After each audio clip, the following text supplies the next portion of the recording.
being back here in College Park, reflecting on the student personnel point of view is truly an honor. It's hard for me to believe, but my own career now spans a majority of those 70 years. I began my work 44 years ago and later came to Maryland to pursue my doctoral studies in 1981 because it was the locus of really exciting student development work at that time. I studied with Lee Kneffelkamp. Many of you know her work, particularly in later years with AAC&U. And she had done the important work to translate the early developmental theorists like Perry and Kohlberg into professional practice. And this is just what I wanted to study based on what was my early work in both residence life and a counseling center at that time. And in class, she laid out what she saw as the central tenets of this foundational document early on in those doctoral studies. And given her focus on the development of individual students, she highlighted these elements that Jamie has already mentioned. And as I reflect on these, each one of them has stood the test of time for our profession. We still do all of these things every day. And so that's really important. They really were part and parcel of Lee's thought leadership about student development, and especially her early work to get us to think about who had been left out of the theorist's conceptions. And I remember she spoke at the time, she said, the field of cardiology, this is back in the early 80s, was just beginning to be critiqued because they had not studied women's heart health. They'd only studied men's hearts, and women must be like them. And of course, the National Institutes for Health began to take exception to that and do some research. But so she used that analogy to help us think about who had been left out of the student development conceptualizations.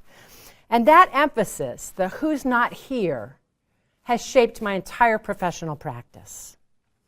So it was fascinating for me to go back and reread the student personnel point of view for today's purpose. It had been a while. And my work has certainly broadened since then. So I am now responsible, of course I still do one-on-one work with students, but I'm responsible for the safety and well-being of all our students on campus and to shape the co-curriculum, their education outside the classroom. And so in rereading the document, I focused on the later parts that Jamie mentioned. These framing purposes, this education for democracy, for international understanding, and for solving social problems. When I think about those and think about what was happening in 1949, so we had the political philosophy of isolationism that kept us on the sidelines of World War II for a pretty long period of time, up until Pearl Harbor. Then, of course, we had the terrible internments of the Japanese in camps that followed that bombing. A terrible stain. But of course, at the same time, the Jim Crow laws were either being enforced or reinforcing segregation in many parts of the country. And then on a more positive end, I think, there was actually belief coming out of World War II that democracy could really serve as an antidote to the fascism that we had fought so hard against. So again, 1949, most of us, that's history lesson. So the student personnel point of view comes, and it calls for students to seek and create desirable social changes. So students to create social change. And then it goes on to say, to make appropriate contributions to society. And it says, with the nation's new status, our nation's new status in world affairs, the preservation of basic freedoms and responsibilities at home has become increasingly important. The preservation of basic freedoms and responsibilities at home. So they asked for the development of more citizens able to assume responsibilities in matters of social concern and upon the active participation of millions of men and women in the enterprises of social improvement. So, higher education, of course, was largely segregated at that time, And these words were actually prophetic when it comes to racial justice. But this was exactly the work that these people were talking about, right? And there's no doubt that these words really helped to frame the burgeoning civil rights movement on college campuses a decade later. And these are scenes, of course, from my own state at the top of the lunch counter sit-ins, and then, of course, the Freedom Summer that followed. So I think it's safe to say, folks, that we again live an extraordinary time politically where the preservation of basic freedoms and responsibilities has become increasingly important. All right, 70 years later, where do we find ourselves? With the upsurge in white supremacy and the rising tendencies of oligarchy, the stakes seem especially high. So when I think about the contribution of the student personnel point of view to racial and social justice and decolonization, I want to focus on higher education's contribution to the public sphere. I believe it is more important than ever in my lifetime that we prepare students for active citizenship. We know that students today come from increasingly segregated secondary schools. The subject of civics is, by and large, not taught much in our schools. The civil rights movement is barely covered in the typical curriculum, if you look at particularly the standardization of curricula. When students study slavery, it's often presented as an isolated, somewhat unfortunate phenomenon, but it's disconnected from the white supremacy ideologies that abetted it and from the racism that continues as a pervasive part of American life today. The Southern Poverty Law Center, which does great research in this area, recently reported that only 8% of high school students, seniors, identified slavery as the primary reason for the Civil War. 50% said it was taxes. That's what they're learning. So many majority children learn from an early age that they're not supposed to talk about race. You know, they get shushed about it.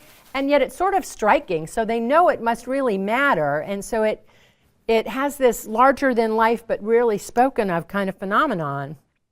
And then, of course, they learn that it's really important that we all get along, which I certainly agree with. But according to an MTV poll, this is a little bit dated, it's 2014 data, but it's very striking. So really high levels believe in equality, believe that everyone should be treated as equals. And they say their families taught them to treat everyone the same. But only 30% of whites and 46% of students of color are raised in families that ever talk about race, right? So that's what's coming into college.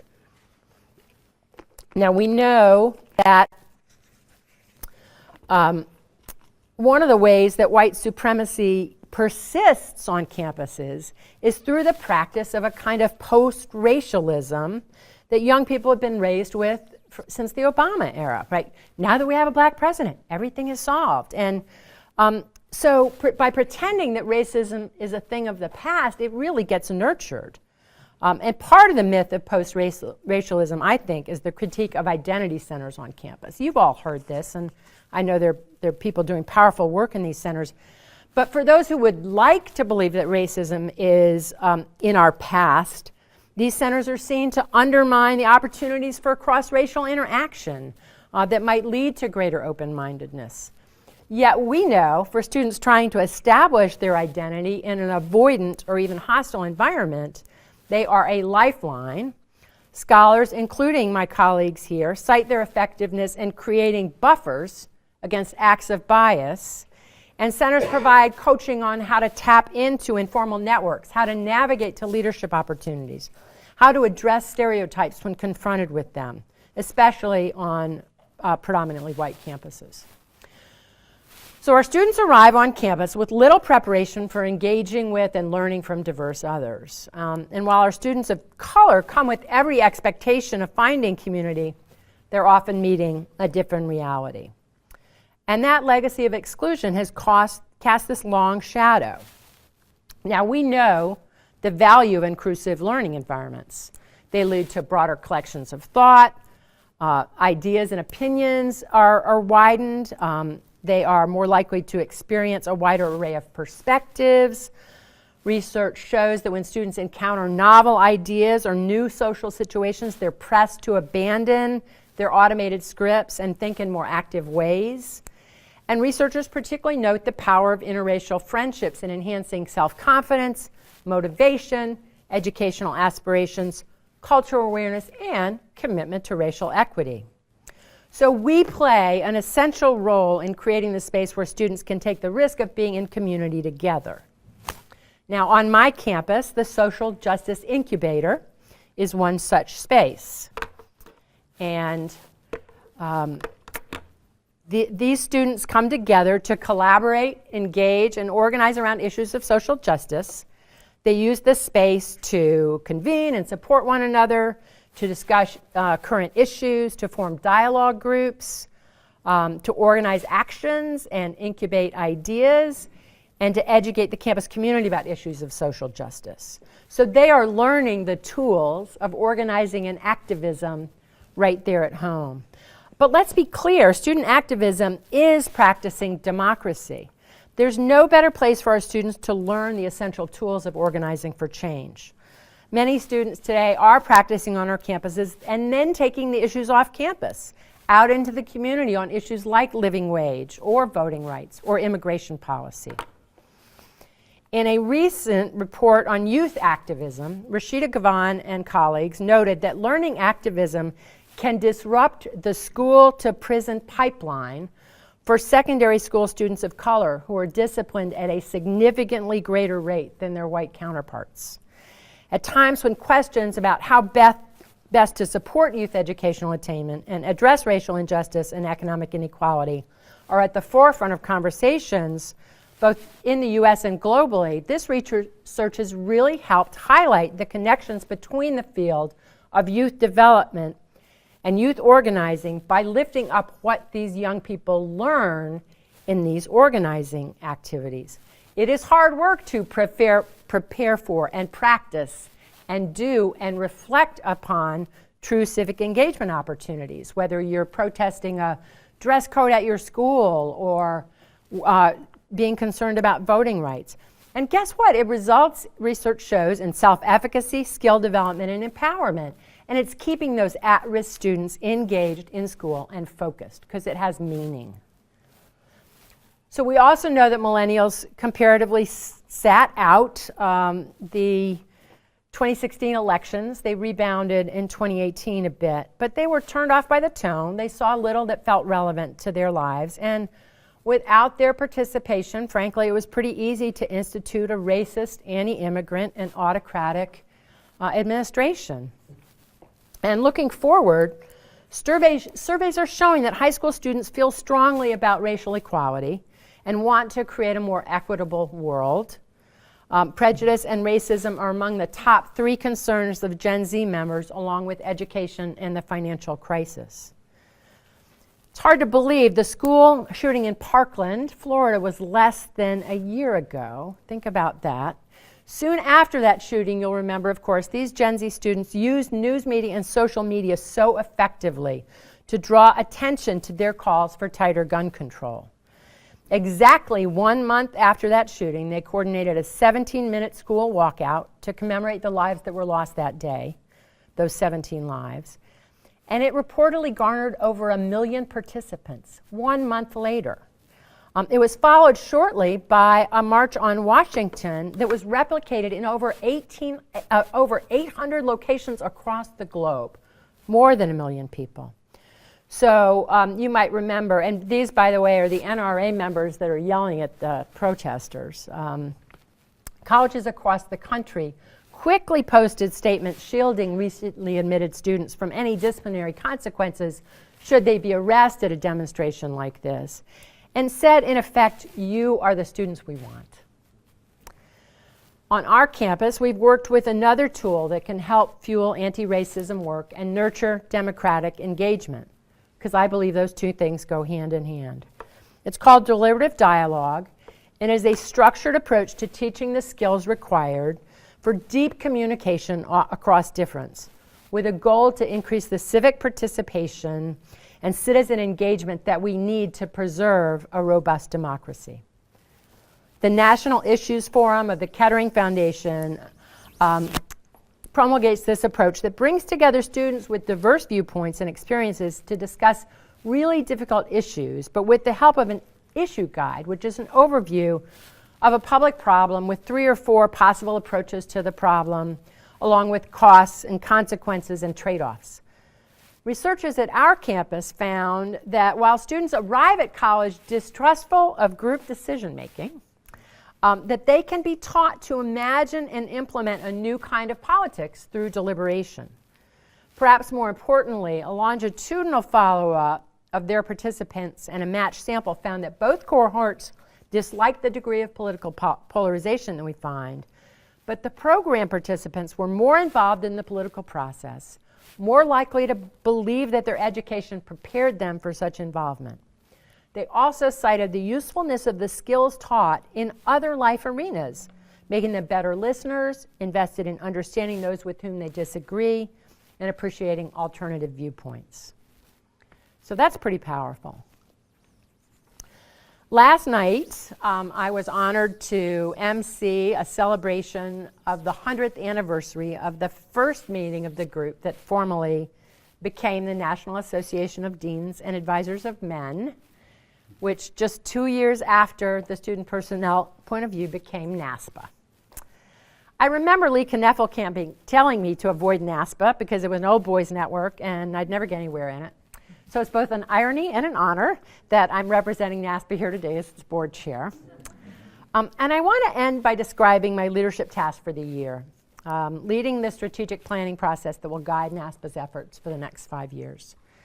I must note that we're building on the work of Fred Preston, who helped create the NASPA Minority Undergraduate Fellows Program, later the NUF program in 1989, to mentor students from traditionally underrepresented and historically disenfranchised populations into the profession. Some of you may have participated. I believe this grassroots program has done more to diversify and broaden the pipeline of our field than any other single effort. This summer, NASPA convened all 25 of the identity-based knowledge communities to explore how we can better serve our member needs. And I think it was a legacy of the NUF program that made that possible.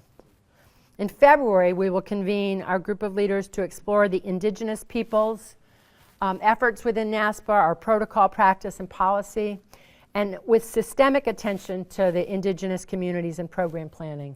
And that also is a reflection of that NUF legacy. After this year-long process of member engagement and lifting our sights for the association, the board approved as one of 4 strategic directions to invest in and advocate for equitable and inclusive practices that promote socially just communities. Towards that end, we pledge formally to strengthen capacity in all professional roles to recognize that challenge and to dismantle systemic barriers and open pathways throughout the association and the student affairs profession for equity-seeking, historically minoritized and marginalized communities. At the same time, we have vowed to develop independent, critical thinkers who understand their responsibility to foster community, civic, and democratic engagement. In my view, these 2 goals are inextricably linked. Thank you.